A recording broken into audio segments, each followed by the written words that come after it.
আজ আমি আপনাদের শোনাবো ইকরা আর নাবিলের এমন এক ভালোবাসার গল্প যেখানে ছিল বিশ্বাস, ত্যাগ আর ছোট্ট একটা সুখের পৃথিবী। যে ইকরা নিজের সুখ বিসর্জন দিয়ে নাবিলকে ঢাকা বড় বিশ্ববিদ্যালয়ে পড়তে পাঠিয়েছিল। একদিন সে নাবিল বিশ্বাসঘাতকতা করে এক বড়লোক মেয়েকে বিয়ে করে নিল। যে মেয়েটা নিঃস্বার্থভাবে শুধু ভালোবেসে গিয়েছিল। একসময় সে মেয়েকে মানুষের সামনে চিনতে অস্বীকার করল নাবিল।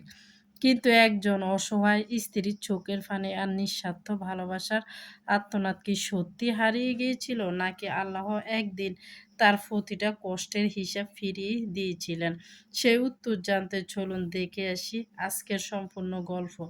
গ্রামের একদম শেষ মাথায় ছোট্ট একটা টিনের ঘর। ঘরের সামনে লাউয়ের মাচা। পাশে কয়েকটা সবজি ক্ষেত। ভোরে শিশিরে ভিজে থাকতো পুরো উঠান। সেই ছোট্ট ঘরে থাকতো নাবিল। ছেলেটা এতিম ছিল।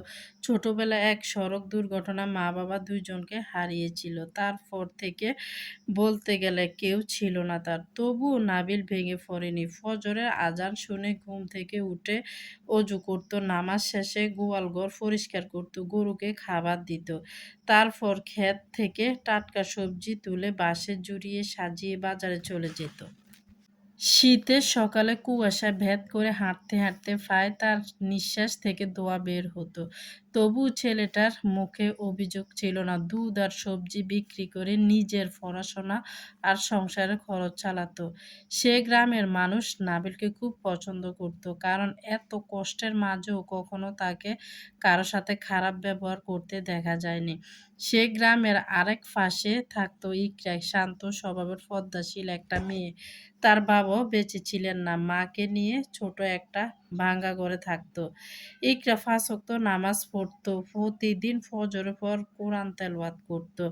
গ্রামের বৃদ্ধ মহিলারাও তাকে খুব স্নেহ করতেন।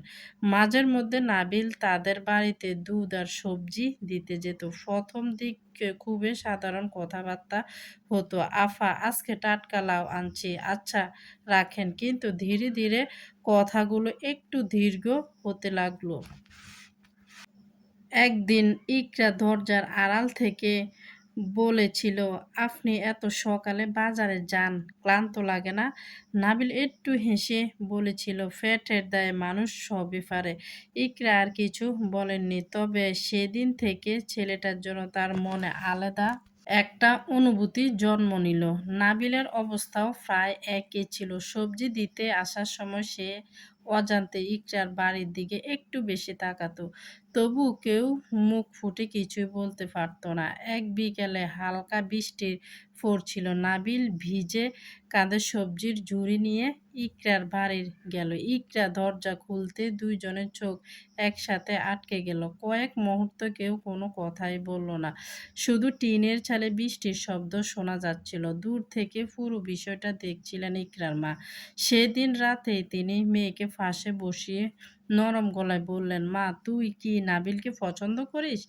ইকরা মাথা নিচু করে রইল। লজ্জায় সে আর কিছুই বলতে পারল না। তার মা মুচকি হেসে বললেন, "ছেলেটা গরিব ঠিক, কিন্তু অনেক ভালো।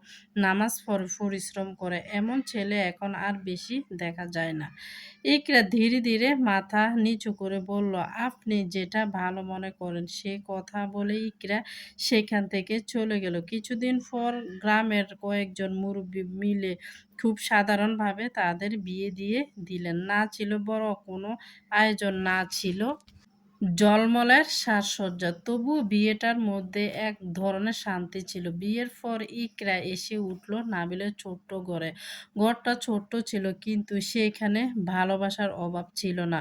ভোরে নাবিল খেতে গেলে ইকরাও তার সাথে সাথে যেত। গরুগুলোকে নিজের সন্তানের মতো যত্ন করত। কখনো ২ জনে একসাথে ক্ষেতের পাশে বসে বিশ্রাম নিত। হালকা বাতাসে লাউ পাতা নড়ত। দূরের পাখির ডাক শোনা যেত।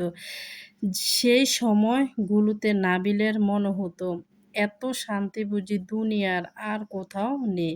রাতে খাওয়ার শেষে ২ জনে একসাথে নামাজ পড়ত। একদিন ইকরার হৃদয় হেসে বলে উঠল, "দেখো, একদিন তুমি অনেক বড় মানুষ হবা ইনশাল্লাহ।" নাবিল হেসে বলেছিল, "তুমি পাশে থাকলে সব পারব, কিন্তু সুখ